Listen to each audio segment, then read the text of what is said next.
Eu separei algumas figuras que eu já tinha pronta das minhas apresentações anteriores, do INCT e INOFAR, mas a ideia então seria que nós conseguíssemos traçar uma ideia conjunta de como surgiu, como se insere no ambiente desse tipo de proposta de Ministério da Ciência e Tecnologia, organizado pelo CNPq, quais são nossas responsabilidades, como é que a gente está conduzindo a gestão desse projeto e, eventualmente, o que nós esperamos conseguir.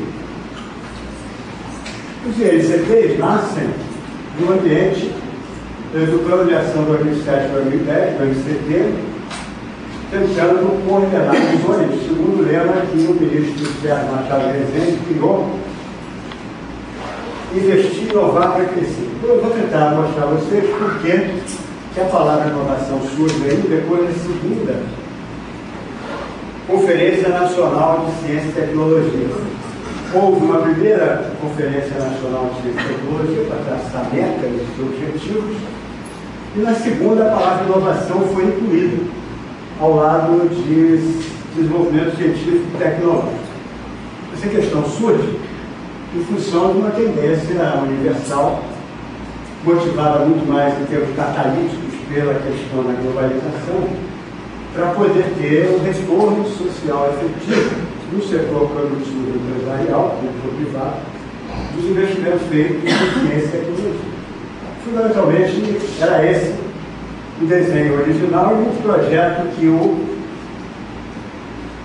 Sérgio Machado Rezende, ministro, concluiu. Essas figuras que eu dei crédito do presidente do CNPq foi na data da reunião com os INCTs da primeira rodada no CNPq em Brasília, quando foi lançado o contrato e assinado o contrato com os INCTs em 27 de novembro de 2008.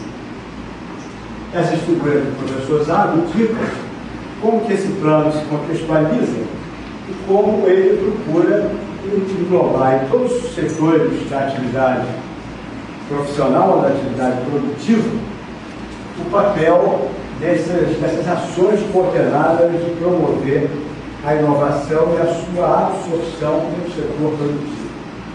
Basta dizer que o benefício imediato disso seria o quê? Criação de emprego e geração de riqueza para a sociedade.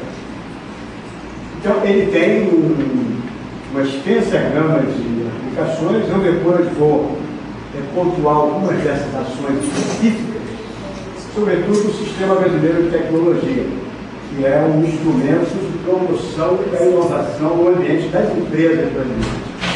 E é claro que isso aqui é setorizado. Nós temos isso por vários setores, vou me deter especificamente num mais à frente. E claro que isso, em função das tendências e das nossas deficiências intrínsecas, nós temos áreas estratégicas de desenvolvimento.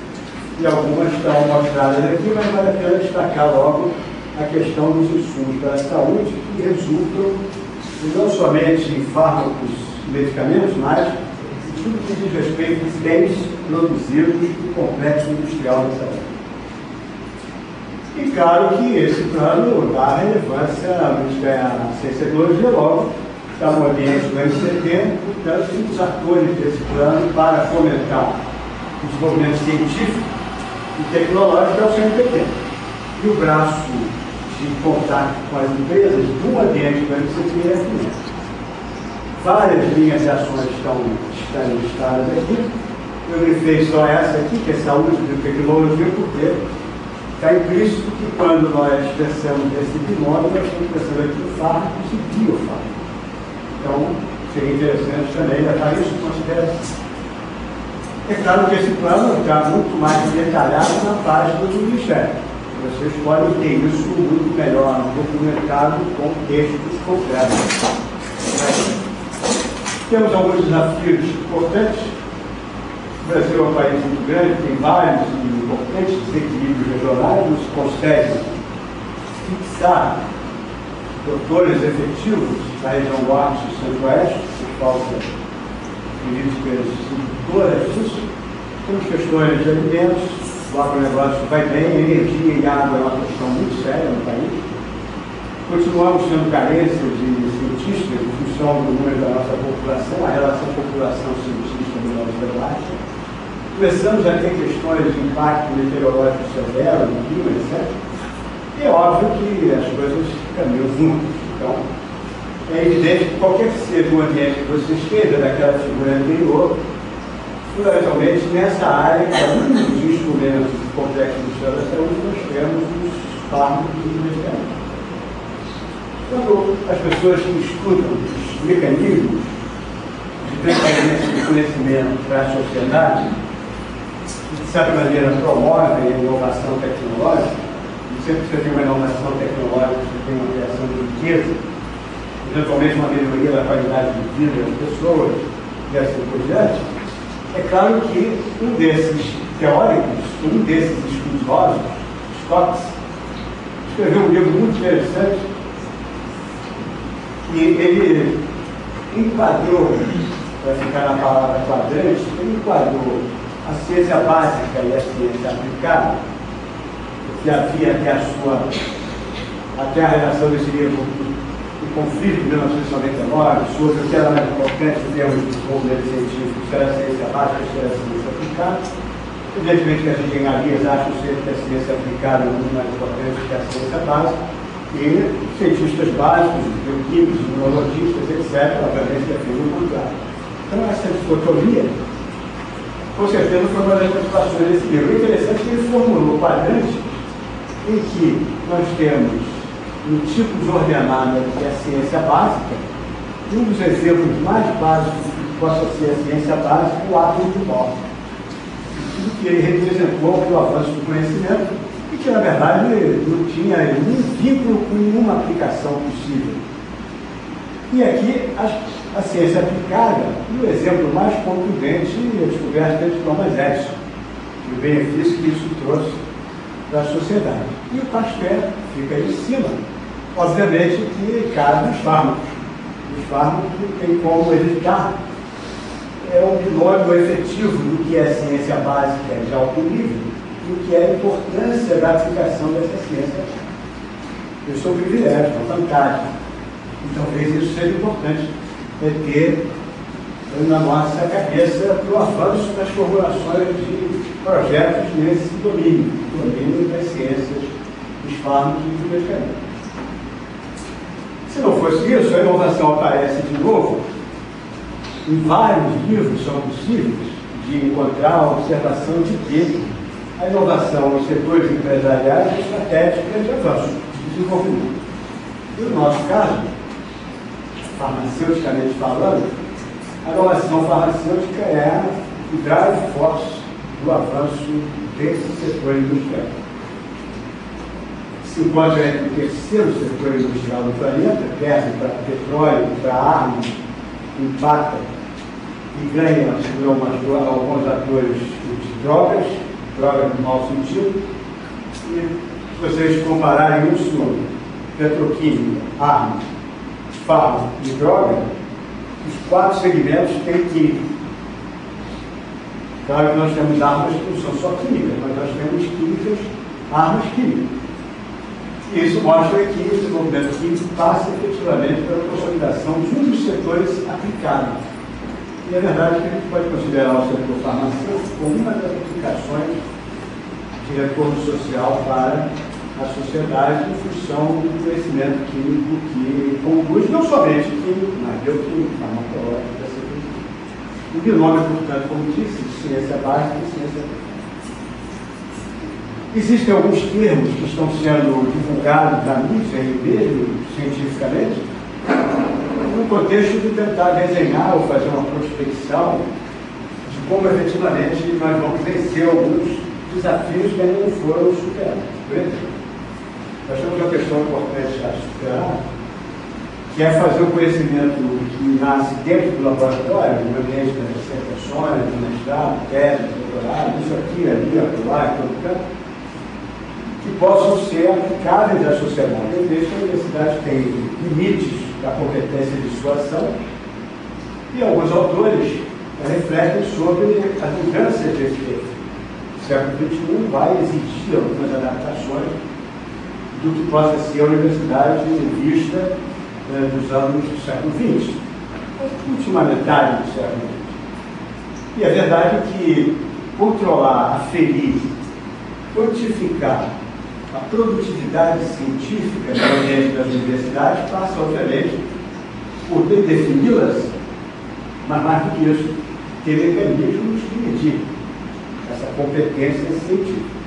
E observa que, a partir de determinado momento, a medida do desenvolvimento científico começa a vir junto com a tecnologia, como se fosse um pensamento provocativo de como eu posso fazer a ciência se tornar tecnologia. E essa tecnologia é vista no bom sentido do termo, beneficiando a sociedade como um todo. Alguns autores defendem que isso implica numa nova forma de pensar, e aí já entra o componente da multidisciplinaridade. A pesquisa translacional. O que seria essa tal pesquisa translacional? Nós temos um INCT de medicina translacional.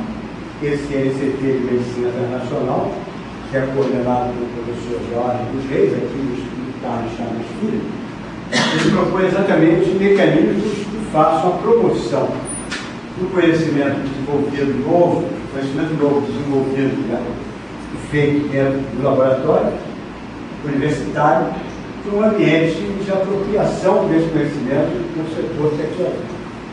Não é um mecanismo trivial, mas isso é uma preocupação contemporânea. As pessoas que vão viver o século XXI todo, como eu desejo que muitos de os presentes, terão certamente que se debruçar sobre essas questões ao longo desse caminhar. E essa figura que apareceu na Nature, ela é simbólica, ela é de uma felicidade muito importante para exatamente mostrar esse gap que existe entre o conhecimento científico e o seu benefício na área da saúde, isso é pouco evidente, porque diversos são os, entre aspas, estereotipos que caem exatamente porque nós não sabemos conduzir bem essa passarela. É verdade que nem todos os cientistas vão ter a habilidade de fazer essa transferência. Nem todos os empresários, públicos ou privados, vão ter a sensibilidade para detectar o que é eventualmente um produto e o que não é eventualmente um produto. A inovação, ela só é efetivamente inovadora, só é uma inovação de fato quando ela resulta de uma invenção ou de uma descoberta. E as pessoas contextualizam bem essa diferença entre inventar, inovar e descobrir. E o que pode ser o custo de um versus o outro e assim por diante. Em outras palavras, quais seriam os soldados do exército de inovação versus os soldados do exército de invenção, versus os soldados do exército das descobertas? Seriam os mesmos soldados que brigariam nos três exércitos? Provavelmente não. Provavelmente tem que ter habilidades em uma, habilidades em outra e habilidades em terceiro. O Brasil tem um percentual de investimento ainda tímido. Nós ficamos muito embaixo dessa curva, essa figura do professor Zago. Ele, contextualizando os investimentos que o Brasil faz em ciência, pesquisa e desenvolvimento, nós somos comparados com a Índia. Temos uma vantagem? Temos, porque a população não chega a ser metade da população indiana. Simplesmente a relação per capita de investimento feito no Brasil coloca a bolinha azul um pouco mais acima. Mas está muito longe do mundo central. Então, um pouco distante de alguns países exóticos que têm investimento maciço em pesquisa e desenvolvimento. É evidente que aqui não está separado nem o investimento feito de custeio, o investimento de capital, bens de produção, etc. Mas repara que depois do Brasil parece o México uma situação menos confortável de investimento em pesquisa e desenvolvimento em relação ao PIB. E os INCTs, essa é a página oficial dos INCTs, no endereço do CNPq, é um programa que, na realidade, sociedade brasileira, ao longo do tempo, é muito rico. É evidente que 608 milhões de reais, para a amplitude que esse programa tem, ainda é tímido. Mas não houve antes nenhum tipo de programa com esse volume de recursos, que mostra isso significativo. 390 milhões de direito federal e 216 milhões de fatos nessa nova política de parcerias entre o governo central e as situações de amparo à pesquisa da lei também. São 102 INCTs e essa figura simboliza o que ele pretende propor. Eu acho que aí tem a grande vantagem, que seria o trabalho em rede, em que até então tinham tido, mas não com o volume de recursos que o INCT propõe, tinham havido algumas experiências anteriores. A primeira delas talvez tenha sido ainda muito antiga, mas que já ameaçava caminhar para aí, é o PLCT, o Programa de Apoio ao Desenvolvimento Científico e Tecnológico. O PLCT alavancou, como gostam de dizer os economistas, alguns projetos importantes. Fundamentalmente, o responsável pelo crescimento da área da química no Brasil, não resta dúvida, os próprios gestores da ciência e tecnologia que concordam com isso. O PLCT inspirou um desenvolvimento importante. Hoje temos programas de pós-graduação de excelência na área da química, independente da sua especificidade, que se beneficiaram do apoio estrutural que o PLCT deu. Depois do PLCT tivemos o PRONEX, Programa de Núcleo de Excelência, PRONEX 1, PRONEX 2, PRONEX 3, PRONEX 4. Depois do PRONEX vieram os milênios. Os estudos milênios foi a primeira geração de INCTs, que agora sim propõe o trabalho em rede. E, por incrível que pareça, tem pessoas que teorizam, estudam e de fato conhecem como uma rede se comunica com outra. O exemplo que eu peguei, que eu acho que é mais no nosso ambiente, todos nós vamos concordar que esses 4 cientistas, cada um na sua época, foram brilhantes. Não resta dúvida que Darwin revolucionou a parte da biologia e Einstein muito mais ainda. O Times elegeu, no final do século passado, uma consulta mundial quem teria sido cientista do século XX. E o 75% foi Einstein. Eu acho que isso é quase que uma unanimidade. O que esses caras teriam em comum, efetivamente, dentro de cada um da sua especificidade? São disciplinas aqui muito distintas, mas a despeito dessa diferença no pensar científico, todos trabalhavam sozinhos. O que nós não nos damos conta é que em 1950, como esses dois novelistas, que o Watson ganha o prêmio Nobel pela ilustração da estrutura criminal, eles representam também, além disso, e o principal paper que representa essa descoberta fantástica, não tem mais do que 5 páginas, é que eles trabalharam interdisciplinarmente e já começaram a trabalhar não mais sozinhos. E não resta dúvida que a contribuição científica que deram, se não suplanta dos outros, pelo menos se suplanta. E mais recentemente, o sequenciamento do genoma humano mostra que, de fato, nós não temos o melhor exemplo mais contundente da importância do trabalho em equipe de redes. Senão, nenhum genoma teria sido possível de. Então, mostra uma tendência do século XXI que não vai ter solução. Nós temos que nos adaptar de toda forma a esse tipo de novo comportamento científico. A própria Nature tem uma revista, um capítulo, um artigo muito interessante, que é a teoria do grupo. E essa figura é muito feliz. Por quê? Porque ela mostra que não é à toa que esse aqui é um velhinho. E ele continua pensando como antigamente, está sozinho. E ele está por hoje. E ele é o último da fila e será sempre o último da fila. Por quê? Porque os outros já estão começando a entender que o trabalho em equipe, em rede, em associação, pela natureza interdisciplinar dos desafios a serem vencidos, é fundamental. Quem quiser continuar trabalhando só, poderá, não há problema algum, mas com certeza terá, logicamente, se ler esse artigo vão concluir que isso não é opinativo, isso é conclusivo, vai ser sempre o último da fila. E talvez o último na concorrência de recursos, né? Disputas de apoio, essa questão. O que significa dizer que os gestores da ciência do conhecimento, hoje, estão quase que todos compreendendo a importância desses networks, dessas redes de desenvolvimento.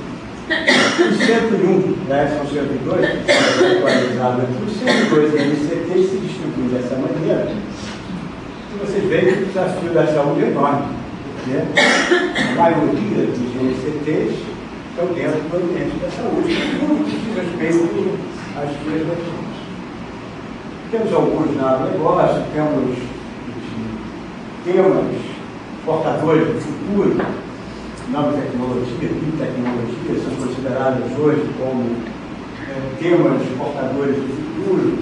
Desafios ainda não vencidos, que talvez não sejam triviais de serem vencidos, a ocupação econômica da Amazônia de forma sustentável. O que são GIS?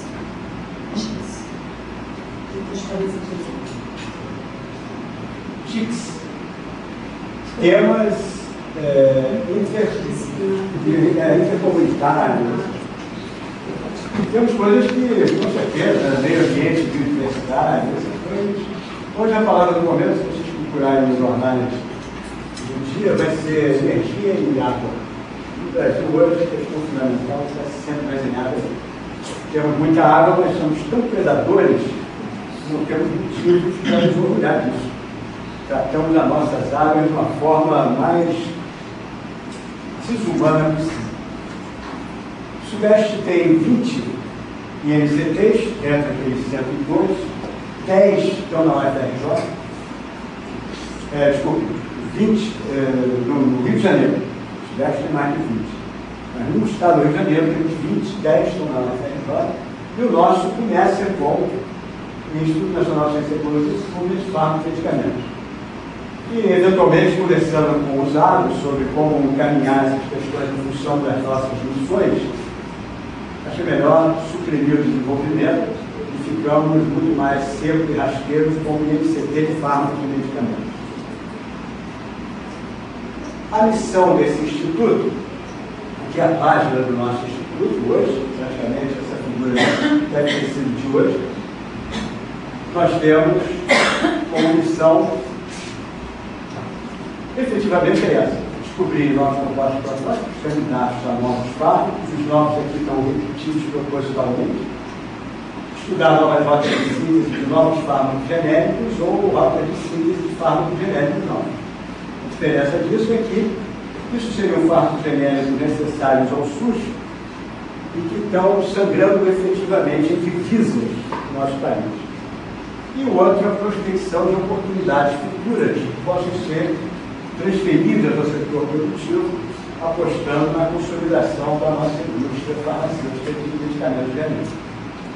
Os genéricos hoje, segundo a Associação Brasileira de Medicamentos Genéricos, representa quase 30% do mercado de 12 bilhões de dólares que é o mercado brasileiro. Articular as competências nacionais, isso é uma palavra importante, porque mostra que não se pretende investir em capacitação científica. O que tem, o que não tem, vai ser para o futuro. E no orçamento desse INCT não se considera a possibilidade de investir em capacitação de novas necessidades, mas de detectá-las e ter medidas e encaminhamentos subsequentes compatíveis com as necessidades que possam detectar. E, fundamentalmente, a missão nossa, por estarmos onde estamos, na Universidade gratuita, é transformar o conhecimento científico em benefício da saúde pública que possa ser uma forma de promover a inclusão social em áreas tão estratégicas de desenvolvimento sustentável do país. E criando parcerias. Por isso coloquei essa parte de mãos, criando parcerias. Se possível, sem preconceito. A melhor, em todos os mais amplos possíveis termos. Eu digo isso por quê? Porque se nós estamos nos referindo a parcerias empresa-universidade, coisa que tenta se construir de forma ágil e efetiva, consolidada há muito tempo no Brasil, mas ainda não se conseguiu de forma efetiva, na minha opinião.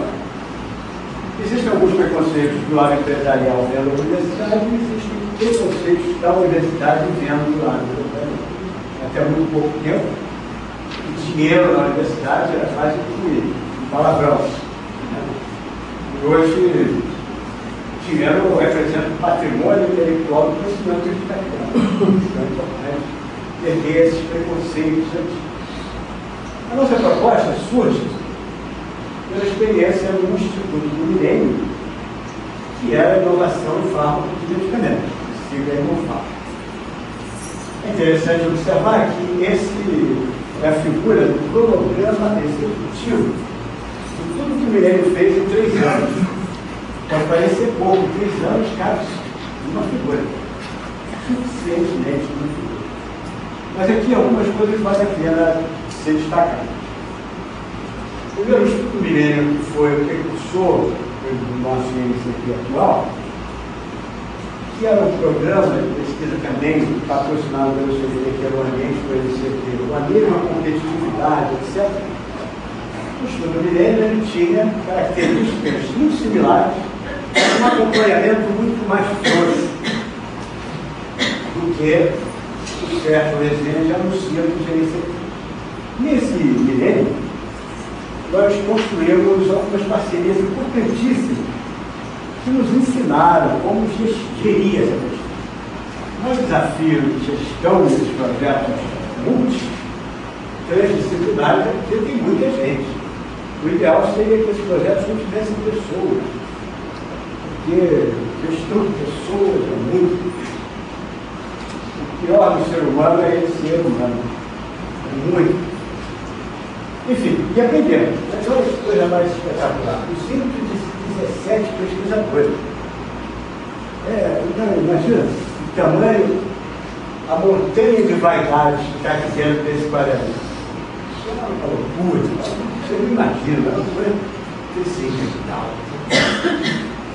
15 instituições, 41 laboratórios. É um negócio complicado. Não era trivial, não foi trivial.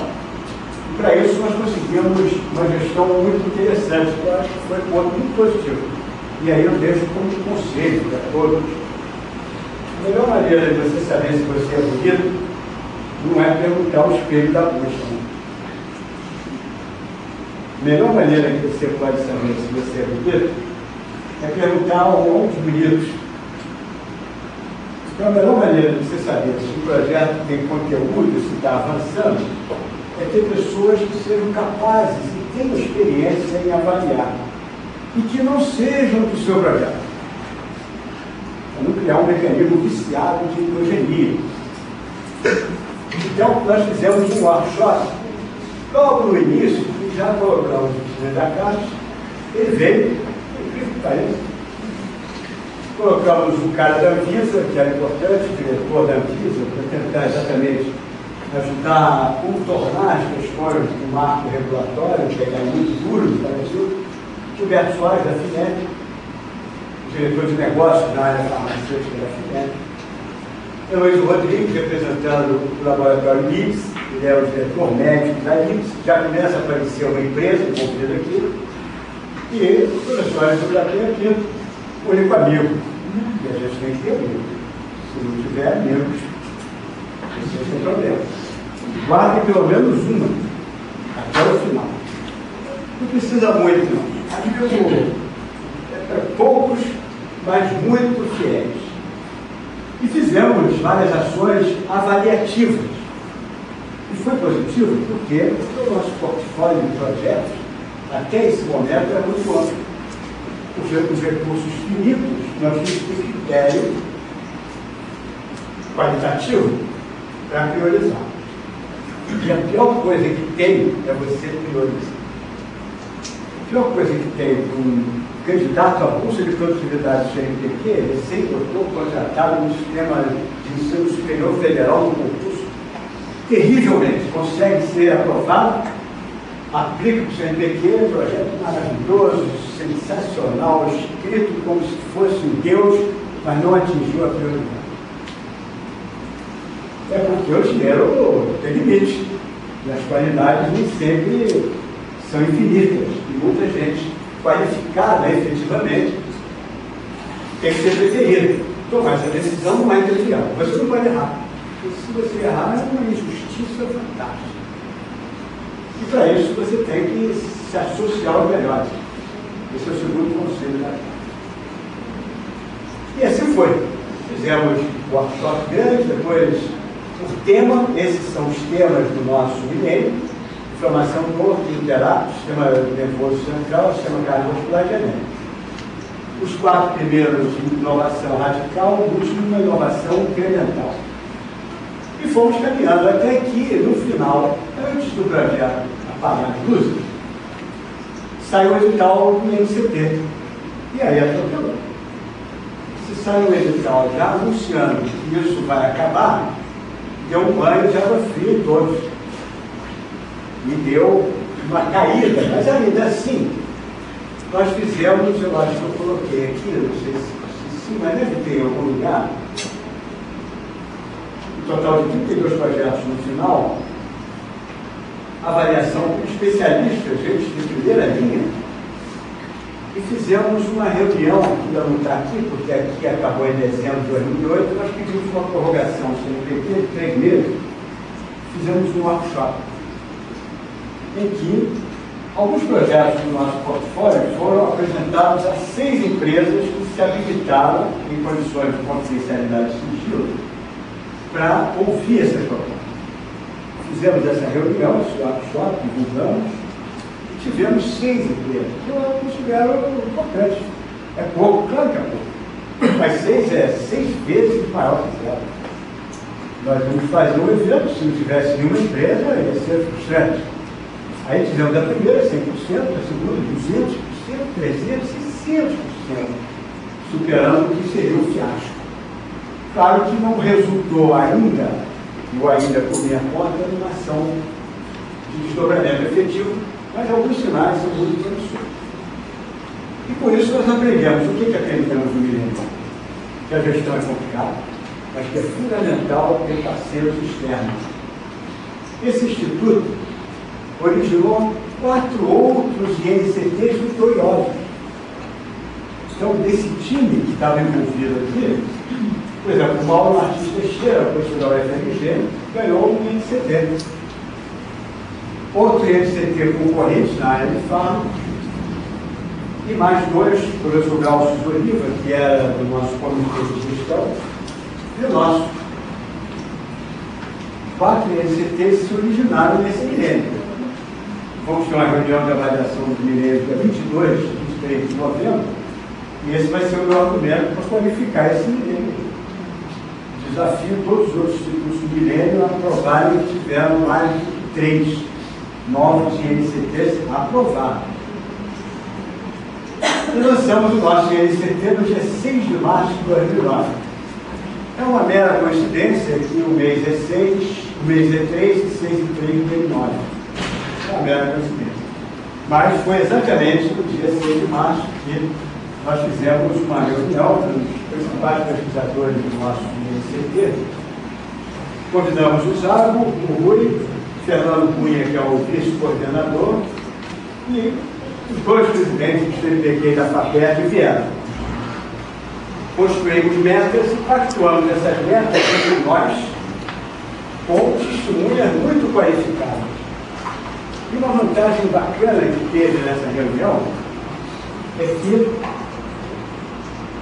o presidente da Cristália, Indústria Químico-Farmacêutica Limitada, estava lá porque nós havíamos incluído a Cristália como parceira executora do projeto. E isso foi algo tri-mega ultra inovador na proposta. E o presidente da igreja também estava. Show de presidente. Isso foi muito bom, porque aumentou a responsabilidade da comunidade. Estava lá pactuando suas metas e programas. Então, isso aqui é o nosso lema principal. E nós estamos compostos por essa malha, essa rede. Nós temos o professor Dorico Moraes, de Fortaleza. Ele dá o suporte com o seu grupo, mais aí o iniciador Tufo, e seus estudantes e seus colaboradores na parte de câncer e farmacologia clínica. Talvez seja, em termos das universidades, o grupo mais eficiente, ou um dos mais eficientes, são poucos dos mais eficientes, com muita experiência. Uma pessoa, nós temos o nosso ambiente de biotério, para tóxico, temos a tóxico produzido. Maceió, nós temos um braço do projeto de promover a ocupação científica do Nordeste. Isso faz parte da nossa estratégia de promover a descentralização para diminuir aquela coisa lá na frente, do desequilíbrio regional.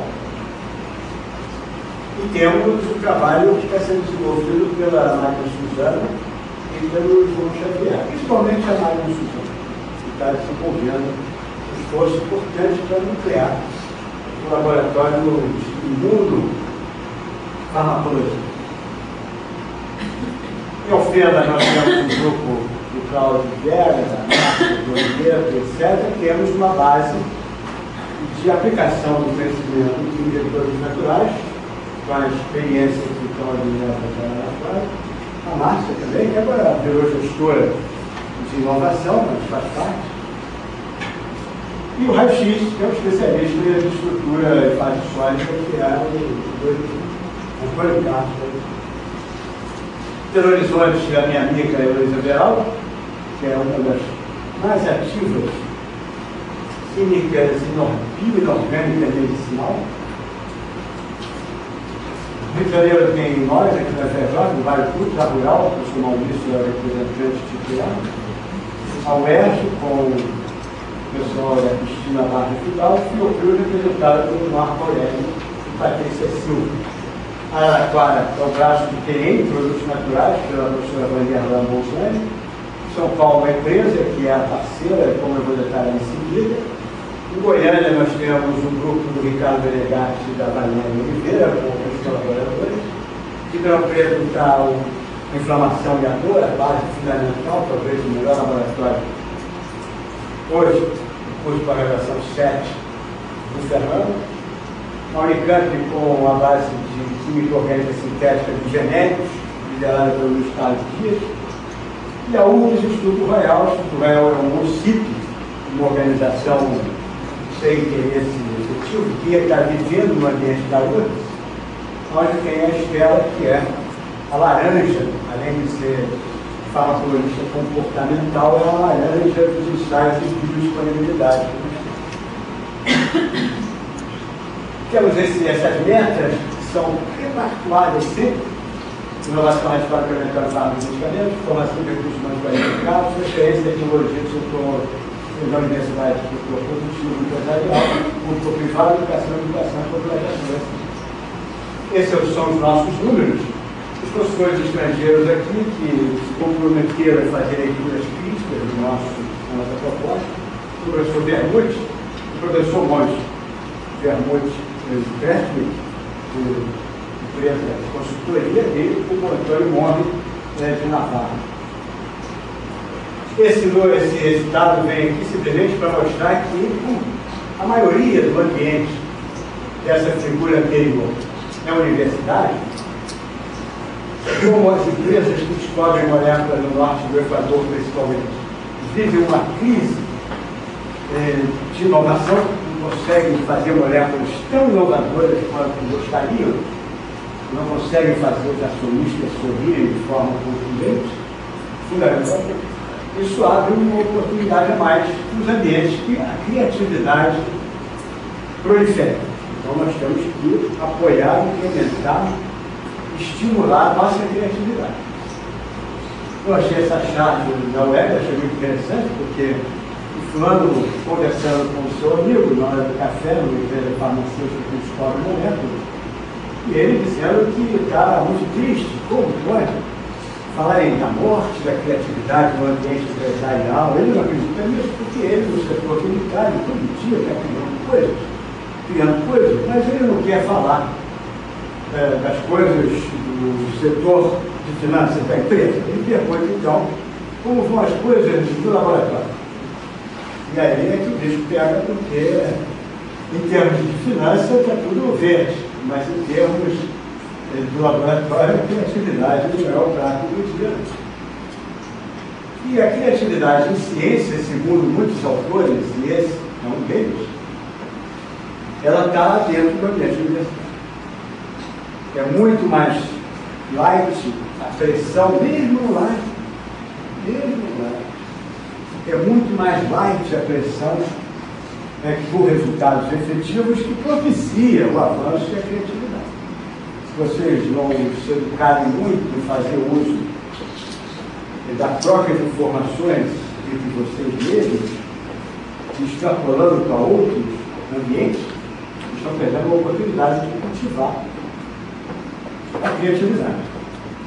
É curioso, se vocês verem alguns artigos novos de gestão empresarial, mostram que na indústria farmacêutica, olha só que curioso, a indústria farmacêutica, tentando diagnosticar as causas dessa riqueza de capacidade inovadora, a respeito dos orçamentos cada vez mais bilionários, ela chegou à conclusão que tinha que redesenhar os ambientes de trabalho. A Pfizer, que eu conheço alguns depoimentos familiares muito importantes no laboratório de pesquisa, ela tem praticamente tudo que você precisa. Tem uma creche, a creche tem presença de médico, full-time, tudo isso toca. Ela funciona, você tem, se for mãe recente, ex-gestante, você tem permissão para cada hora acumular 20 minutos para ir ver o seu filho na creche, no térreo. No último andar tem uma academia de ginástica completa, com acompanhamento médico para você fazer o seu exercício físico. E é muito melhor fazer lá e ter a creche lá. Pelo menos você não se atrasa. E não chega às 10 horas porque está atrasado, tem algum problema de saúde. Se você for para o seu trabalho lá, tem tudo. Mas não vamos fazer isso aqui. E talvez aí você não teria mais motivo de chegar às 10 horas, muito cedo. Seria, claro, isso fantástico, mas, por outro lado, também tem um ponto importante. Você passa a criar um ambiente de trabalho, você é motivado para fazer isso. Por exemplo, pessoas de meu conhecimento ganharam prêmios porque foram os mais acesos da academia de ginástica naquele mês, sem que isso represente deixar de trabalhar. Eu não estou tirando o horário do meu laboratório para malhar, não. Mas, e isso representa o quê? Você ganha dias de férias a mais. E isso é a moeda de remuneração. Existem metas nessas empresas que, se você cumprir, você ganha dias a mais de férias. Então, tem pessoas que têm 60 dias de férias. Agora, cuidado, né? Você tirar 60 dias daquele justo, você faz justo que ganhou, 30 dias de prêmio ao longo daquele ano. Mas se você tirar os 60, você está correndo o risco de perder tudo que você ganhou de boa visibilidade. Porque você não doou à empresa aquele seu esforço a mais. Então, cuidado, não sai fantasiado no primeiro dia de carnaval, não, porque são 4 dias de carnaval. A fantasia tem que durar os 4. Bom, o fato é que nessa troca de paradigma de interrelações profissionais no ambiente das empresas farmacêuticas, eles acabaram com paredes. E ao invés de terem salas, eles fizeram grandes lojas. Porque as pessoas veem os outros trabalhando. Claro, nós todos nos vemos trabalhando, nós estamos trabalhando. E aqui estamos nos vendo. Isso é positivo. Mas isso é muito mais promove a criatividade, segundo esses especialistas. O Brasil tem uma característica no seu desenho de ciência e tecnologia que é fruto das opções do passado, como foram definidas mecanismos de transição e de transferência dessa tecnologia, se vocês observarem as barras cinzas, são os números de pesquisadores que trabalham, doutores, em pesquisa, desenvolvimento e inovação no setor universitário. O único lugar que é predominantemente majoritário é o Brasil. Todos os outros países, não tão centrais como centrais, o número de pesquisadores positivos em ciência, em pesquisa, desenvolvimento e inovação não estão na universidade. O que significa que, se essa é a nossa realidade, e esse é o trabalho do Carlos Cruz, que é o diretor científico da FATEC, e não é o único, se isso é verdade, a receita de bolo daqueles países não serve para nós. Que é a nossa realidade hoje. A universidade também não tem que produzir conhecimento para a empresa. Ali eles já estão na empresa. Então é natural que o cara esteja vindo num ambiente em que aquilo que ele faz se torna um produto facilmente. Já não é verdade no Brasil, nós temos que ter a intervenção do Estado, do governo, para promover aquela diminuir aquele gap. Nós temos uma capacidade de produzir artigos científicos importante. 1,7% de conhecimento novo no planeta fala o seguinte. Todas as áreas.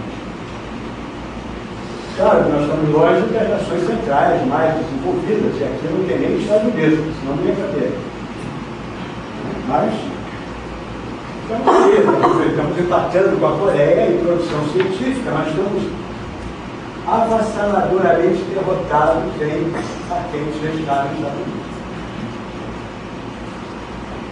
Isso é uma questão que precisa e demanda ações urgentes. Então, isso é importante no INCT, nós termos a atenção voltada para a nossa realidade, porque se é verdade que você pode emitir como índice de transferência de tecnologia o número de patentes que você deposita nos grandes mercados, isso não é unânime. Esse é um autor brasileiro que publicou no Research Policy dados que mostram que nos países em desenvolvimento esse indicador tem que ser olhado com cautela.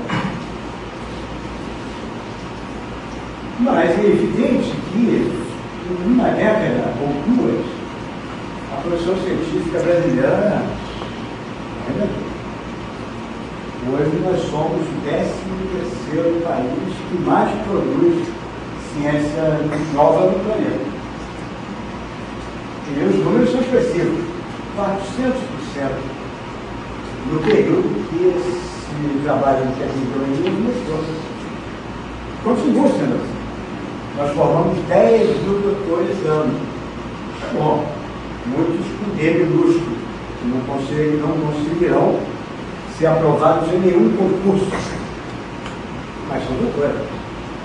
Pelo menos os taxistas das grandes metrópoles brasileiras serão o pai agora, no futuro. Pelo menos isso. É claro que nós temos que saber gerir isso aqui. Eu estou estudando como é que você arranja os nós de uma rede. Isso existem equações matemáticas que definem muito bem isso. Para poder fazer um desenho mais interativo do que são as nossas competências aqui.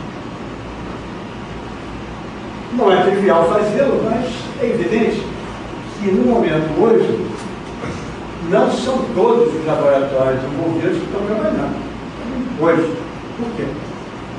Porque, como vocês vão ver em seguida, a cadeia da inovação é muito dinâmica.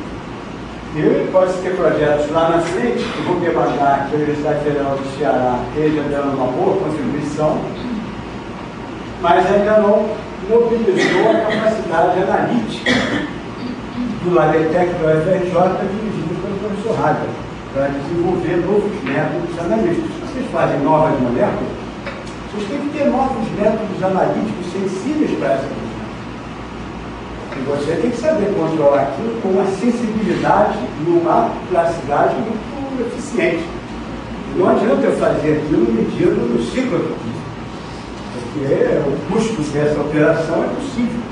Então você tem que desenvolver simultaneamente métodos analíticos para essas novas moléculas que começam a ser talvez fáceis. Não é trivial. Mas é muito feliz, me dá isso. Então, parabéns para você. Isso aqui é sinal de alegria. Isso é alegria. Tem que rir. Isso é alegria. E todos nós do MCT Inovar somos assim. Alegres. Não podia deixar de ser. Temos novos compostos protótipos. Temos. Mas eu botei bem pequenininho para não diminuir a alegria. Tem que continuar, não.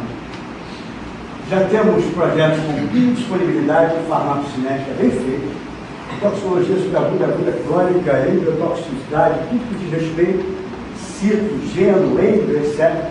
feitos. Farmacologia clínica pronta para começar. Pipeline de 9 projetos, 9 de novo, é curioso. O MCT está bombando. Mas está doido, tá? Não é doido. Esse é o modelo que eu acho que traduz essa vocação. Né? Está bombando. Temos otimização, estudos de otimização do protótipo, tudo isso no ambiente da clínica medicinal e estudos mais amplos possível. Temos genéricos novos sendo feitos, temos novos genéricos, estamos divulgando a ciência e estamos envolvidos com a educação e a atualização da ciência. Uma das nossas integrantes, professora Adelaide Antunes, do Sistema de Informação Química, da Indústria Química, fez um levantamento sobre, no ambiente dos fármacos, por classe terapêutica e custo, que poderia ser uma oportunidade para remédios.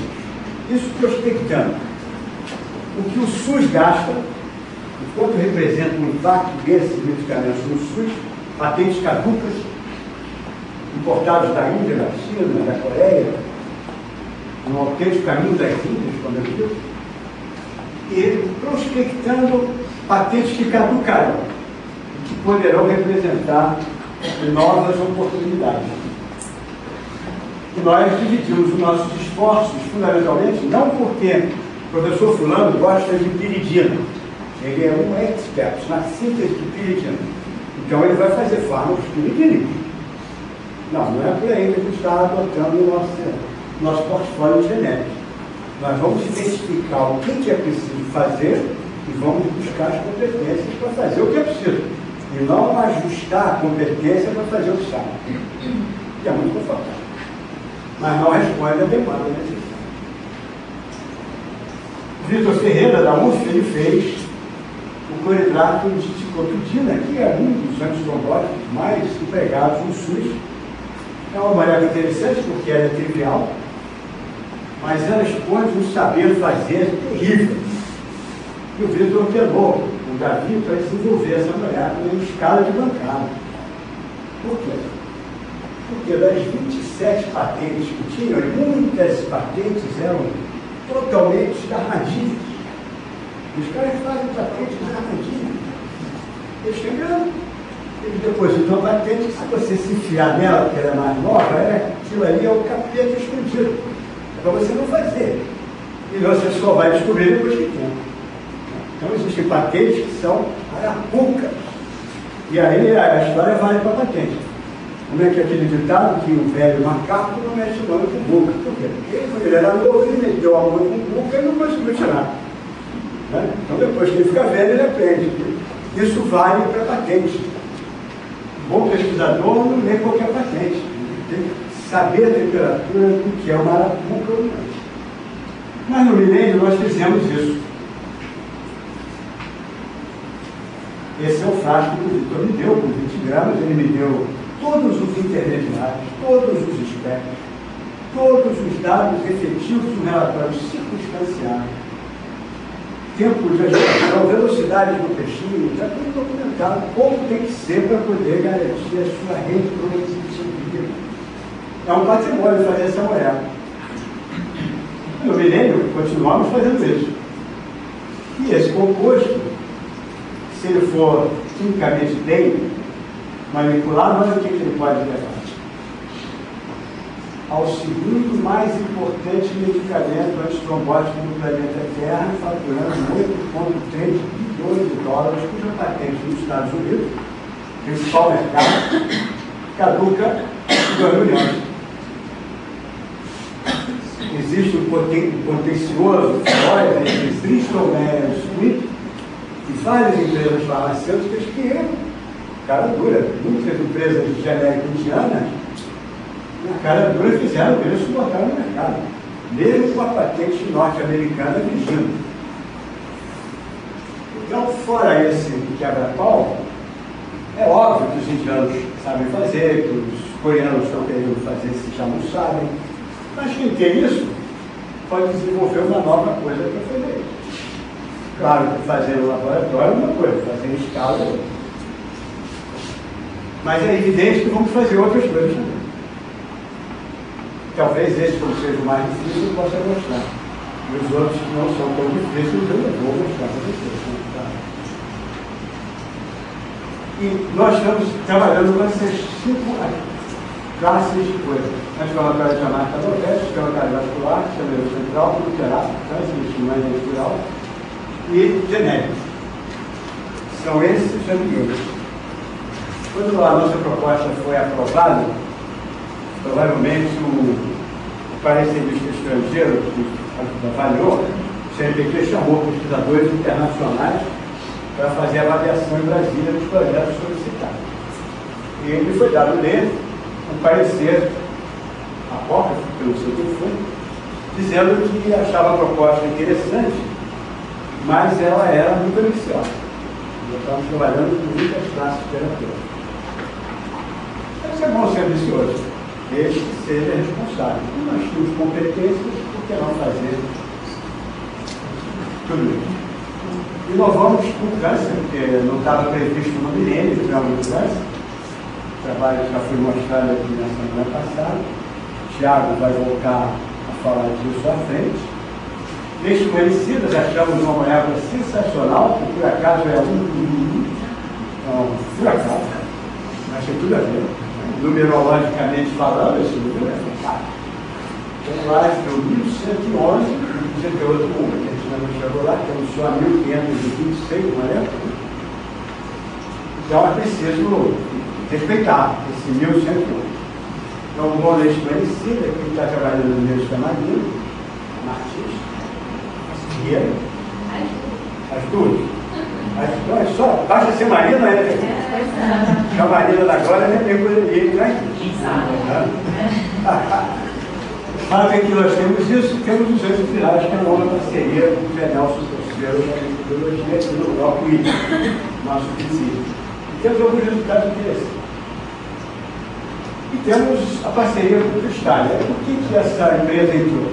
Primeiro que foi a única que respondeu sim à consulta que eu fiz. E eu fiz essa consulta quando estava bolando o projeto. Qual foi a proposta que nós fizemos? Na minha concepção, quando você tem um fármaco, você não tem o medicamento. Primeiro você tem o fármaco. Se você conseguir superar todas as barreiras, conseguir convencer os órgãos dos marcos regulatórios e tal, vai ter um momento que você tem que ter, num única lote, a quantidade necessária para fazer todos os ensaios clínicos fazem. Você não pode fazer 20 gramas, 20 gramas, 20 gramas, 20 gramas, 20 vezes. Tem que fazer os 4, 5 quilos de uma vez só. Porque é necessário ter garantido que aquilo é a mesma amostra e a mesma massa que você faz. E você tem que formular isso para poder ter a quantidade, geralmente nos cálculos dos especialistas são precisos 30 mil comprimidos, se for por via oral, como se deseja. E quem sabe fazer comprimido é a indústria farmacêutica. Se eu fosse fazer isso no ambiente da universidade, eu ia ficar quanto tempo? Usando função medieval e comprimidos que se cair no chão já quebram. Né? Então a melhor coisa é ter a parceria profissional de quem sabe e faz. E a proposta que eu fiz do Cristal foi muito bem acolhida e foi acrescentada demais. O Cristal ganhou o prêmio FINEP de inovação.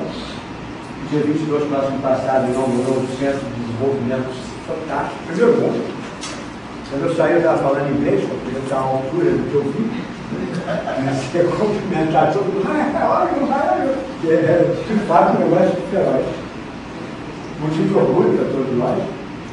E os universitários então é o seguinte: vou ampliar mais. Você pode fazer aqui um esquelado, porque eles têm farmaquímica dentro da farmacêutica. Poucas empresas no Brasil têm os dois segmentos, fármaco e medicamento.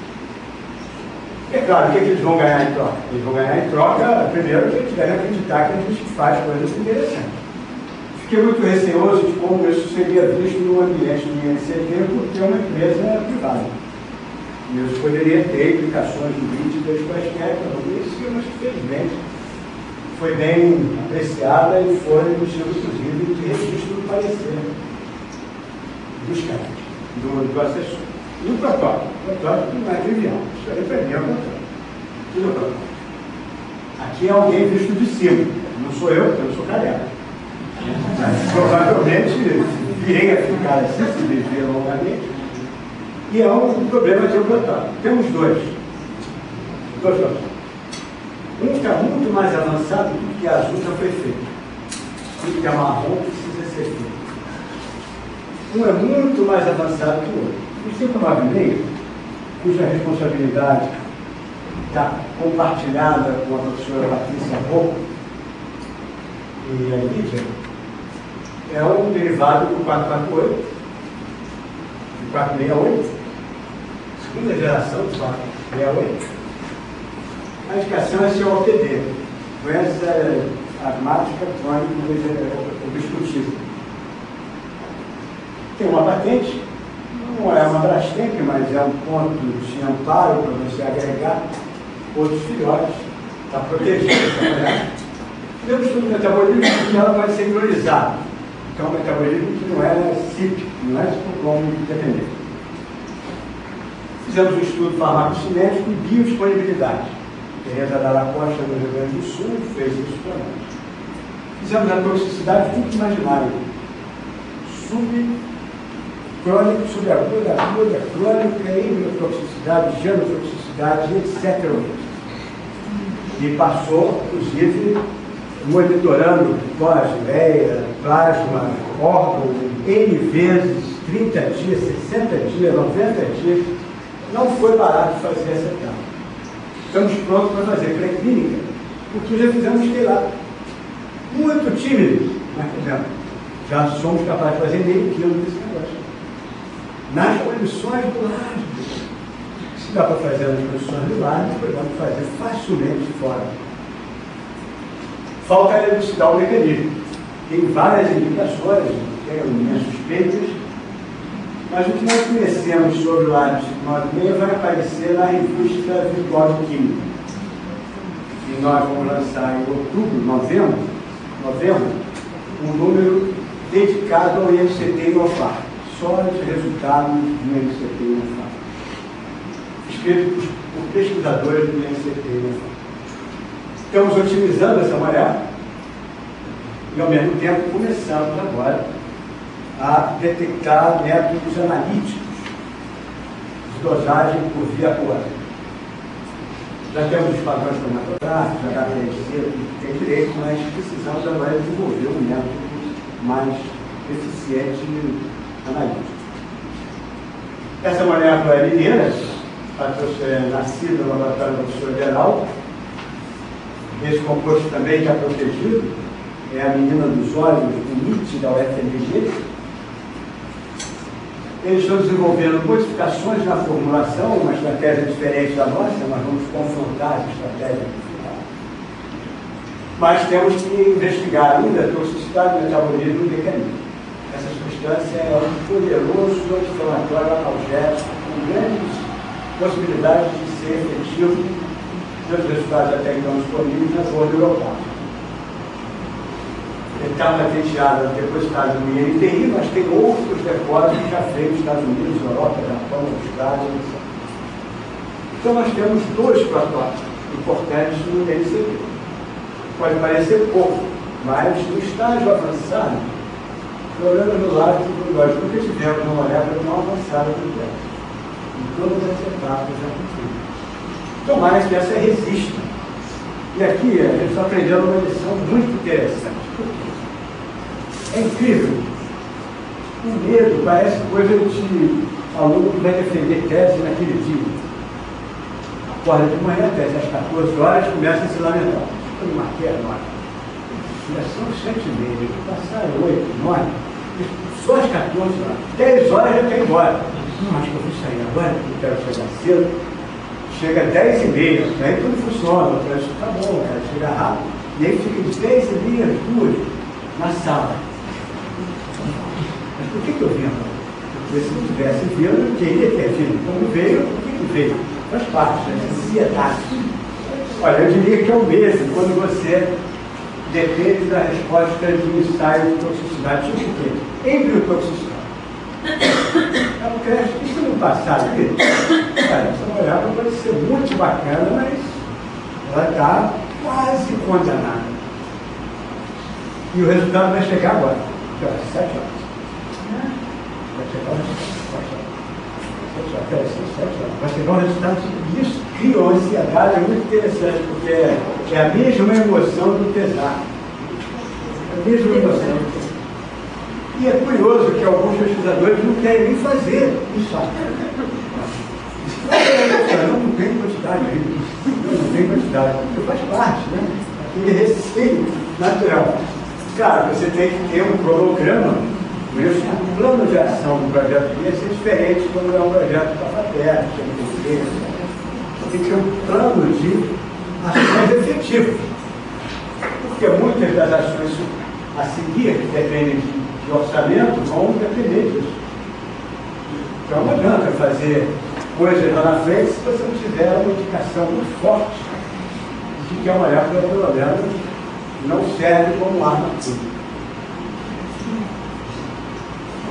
Eu pulei aqui porque nós fizemos um vídeo sobre o 596.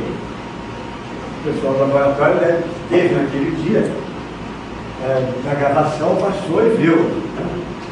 E talvez até tenha participado como pós-acompanhante. E aí, o dia que nós tivermos atores cientistas, vocês não poderão fazer carreira, põe no currículo. Eu fui contra no filme Plástico 596. E esse filme está disponível na aba de vídeos do portal do INCT. E começa assim. É interessante que um monte de vídeos nós já documentamos na nossa videoteca. É interessante depois ter a opinião da maioria sobre isso. Estamos agora fazendo uma versão briefing novo, para mandar para nos candidatar a Cannes 2010. Então, tive que fazer um resumo. E essa figura é a figura que eu acho que é a figura pré-final, fundamentalmente aqui na cadeia da inovação, segundo a concepção que nós temos, eu falo de fatos, não biofatos. Nós temos um universo superior e um universo inferior, em termos geográficos da figura, que precisam se comunicar. As competências do início são meramente ciência básica.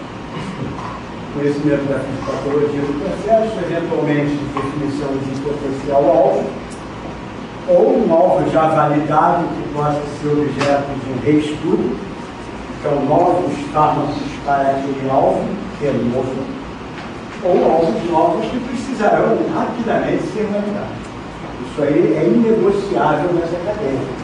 Você não pode fazer ensaio in vitro ou in vivo, modelos farmacológicos sobre um alvo de uma doença sem validá-lo imediatamente o mais precoce possível. Sob pena de chegar lá na frente e ver que não cura nada. É como se você fosse validar a abordagem bioquímica no estudo daquela fisiopatologia. É claro que eleito o alvo, a química medicinal não começa, mas ela só começa.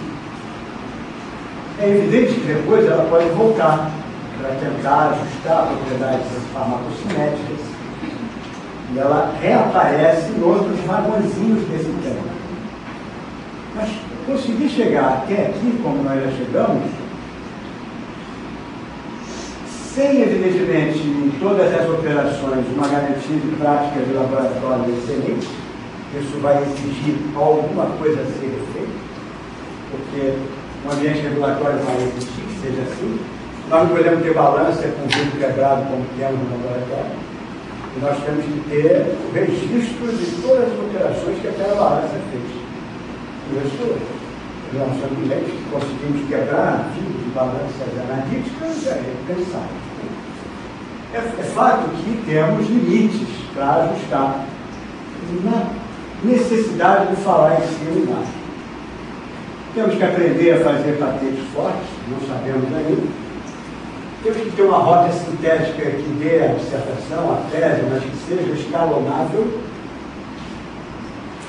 e que seja feita com reagentes que evitem solventes clorados e assim por diante, para que nós não tenhamos impactos ambientais desses efluentes quando a escala for menor. E depois temos que passar isso para o ambiente de desenvolvimento.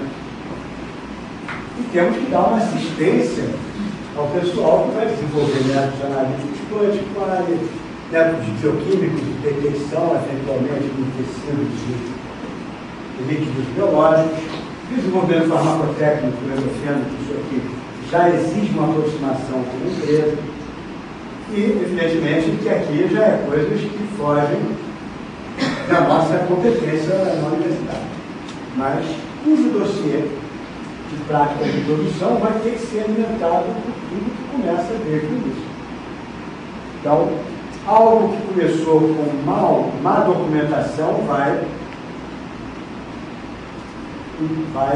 causar problemas no licenciamento.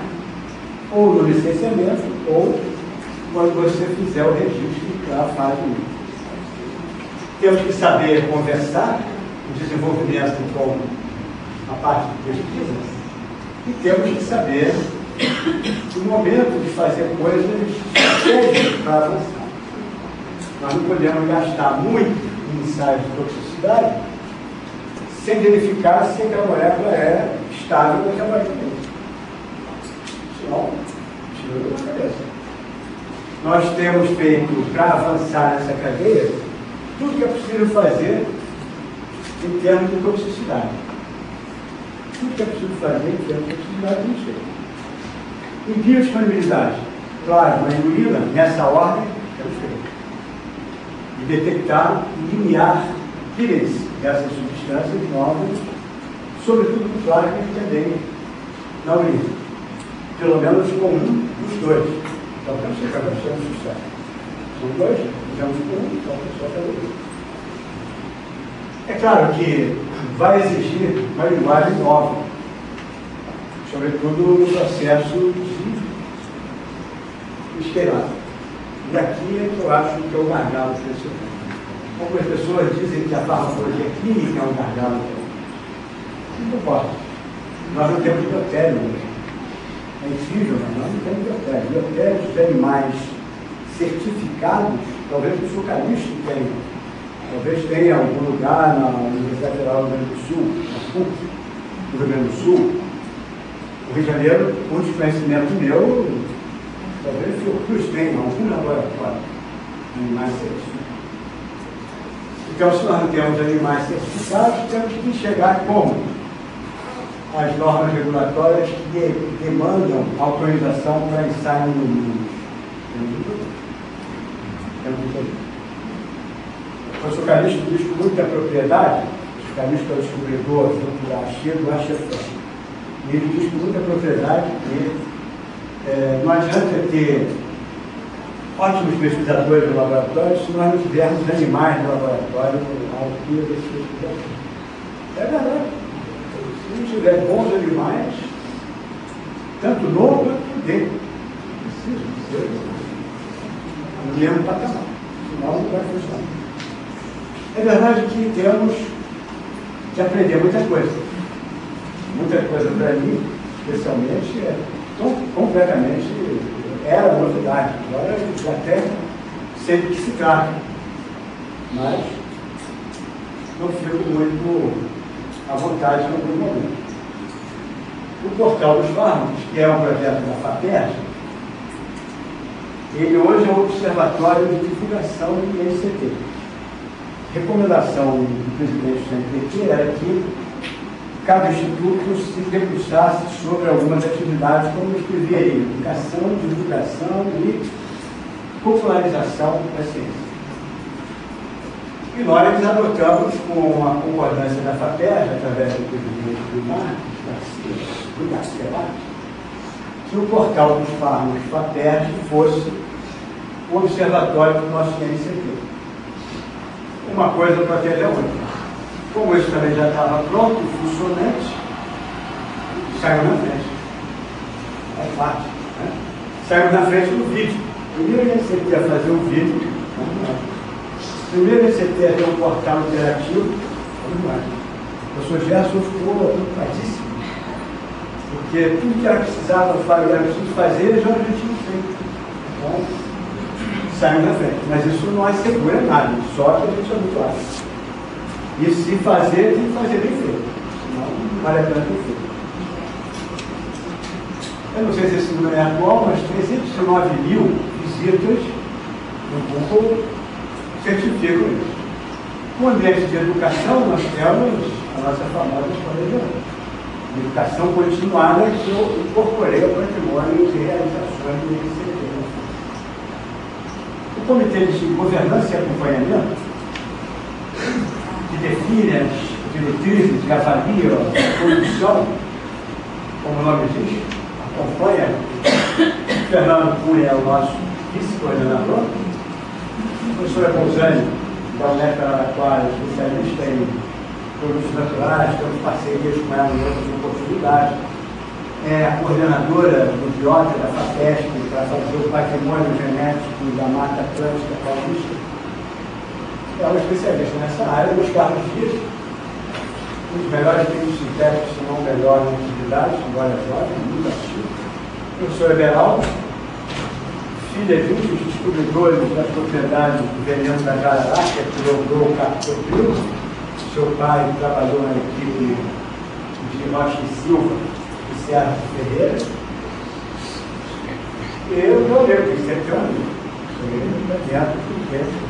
É um amigo que lhe dá bons conselhos. E se o amigo não lhe der conselho, e conselhos duros às vezes, já sabe. É verdade que algumas ações que o próprio MCT coloca, e eu tive a felicidade de conhecer o Sérgio quando ele era presidente da FINEP. Mas antes de ser presidente da FINEP, foi da onde ele foi para o MCT, e ele tinha sido, há muito tempo atrás, o fundador da FACEP, a Fundação de Amparo do Estado de Pernambuco. E uma das primeiras reuniões da FACEP, em Recife, eu fui para tentar aconselhar como seria o mecanismo de peer review da FACEP. Lá com sucesso, também ainda era um pesquisador muito ativo, ele é ainda, se vocês abrirem o livro do Lattes dele, ele é doutor de verdade. O governo tem alguns outros Lattes que são doutores que se enganaram. Uma feminina e um de relações internacionais está fazendo uma lambança que está fazendo com a história do Honduras. É claro que esse conhecimento do Sérgio foi o início de uma interação importante. E uma das meninas dos olhos dele hoje é tentar construir essa ponte do conhecimento novo para a empresa. Porque isso representa riqueza, isso é riqueza do país, emprego. Hoje não adianta você ter, formar 10 mil doutores, o que você vai fazer com eles? Botar na praça, táxi? Isso é ótimo, taxista, pelo menos a educação, teoricamente, no trânsito, não vai melhorar, eu espero. Não sei se é verdade, mas expectativas teóricas bem possíveis. Mas isso é uma loucura para o país. É um custo desse, sem criar a oportunidade de posto de trabalho qualificado. E o fármaco permite isso, porque como ele é híbrido da ciência básica com a ciência aplicada, ele tem naturalmente uma necessidade de profissionais qualificados que remetem à pós-graduação deles. Então, hoje, existem empresas brasileiras que têm mais de 50 doutores trabalhando. Isso, há 10 anos atrás, você sabe. Então, isso é positivo. Empresas farmacêuticas. Então, o Sérgio é um defensor árduo do Cibratec. Que cabe isso? Mostrei lá na frente. O Cibratec é o Sistema Brasileiro de Tecnologia que visa, como as palavras aqui dizem, inclusive promover, estimular a interação empresa-universidade, fazendo com que a competência científica das universidades possam resolver problemas tecnológicos nas empresas. E, para isso, criar parcerias, é a palavra-chave, que torne um ambiente favorável à dinamização do processo de inovação tecnológica nas empresas. O Brasil hoje tem que ser inovador. As empresas brasileiras que querem ter competitividade, elas têm que ser inovadoras. E isso tem que ter pessoal qualificado. Então, o Cibratec é o sistema que, para fármacos e medicamentos, vai ter o Cibratec de fármacos e medicamentos. A missão desse Cibratec de fármacos e medicamentos vai ser promover a aproximação entre as empresas e as competências de fármacos e medicamentos nas universidades através dos GNCDs. E, por exemplo, o CETED é a Secretaria de Pesquisa e Desenvolvimento do MCT, Ministério de Ciência e Tecnologia, que é comandada pelo Ronaldo Mota e pelo Dr. Luiz Antônio Barrica. Esses dois personagens são os coordenadores do ambiente Cibratec do MCT. No colegiado do MCT, o MCT faz reuniões periódicas e tem pautas para definir as suas prioridades imediatas, que permitam cumprir as metas do plano de ação. E nesse colegiado, no Ministério da Saúde, tem o PCIT, que é o Reinaldo Guimarães, que coordena a Secretaria de Insumos Farmacêuticos. Reinaldo foi professor da UERJ há muito tempo, agora está dando a contribuição ao Ministério da Saúde para administrar essa área. A FINEP hoje está coordenada, está sendo presidida pelo Luiz Fernandes, que foi presidente da FAPERJ há alguns anos atrás, passou por Brasília e agora está na FINEP. E o diretor para assuntos de indústria farmacêutica é o Gilberto Soares, que é parceiro de várias ações. E nós temos, é uma das pessoas que eu estou tentando convencer sobre a importância do gargalo que é o laboratório de escalonamento. E estou quase conversando sobre isso. PNS, o Luciano Coutinho hoje é o presidente, o Luciano Coutinho veio da Unicamp, curiosamente tem uma passagem importante, ele fazia um programa de televisão para a Rede Cultura sobre temas de ciência, e eu gravei uns 4 programas com ele no passado. E a questão de fármacos, ele é muito sensível a essa questão de fármacos. E o diretor dele, do BNDES, na área de fármacos de desenvolvimento farmacêutico, é o Paulo Palmeira.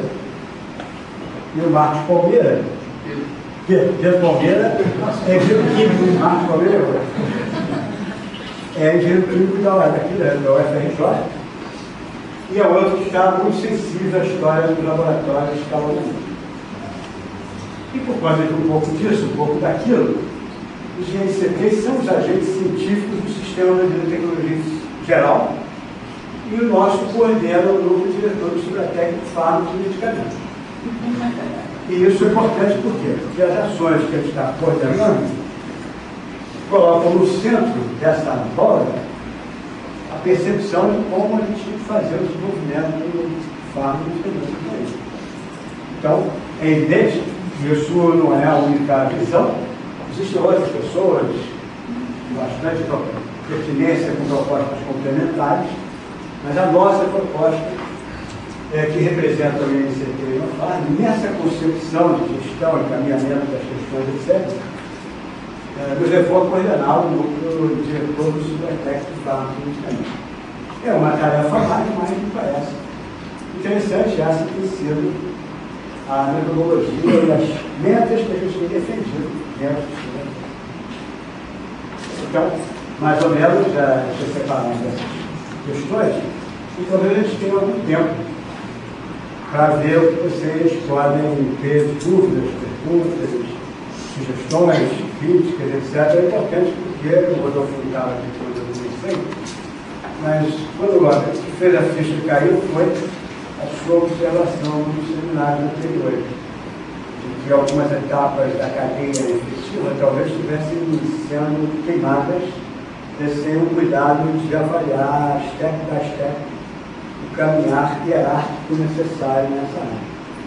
Nós aqui estamos preocupados com fazer isso. Por incrível que pareça, talvez seja mais fácil coordenar uma rede de gente quanto um laboratório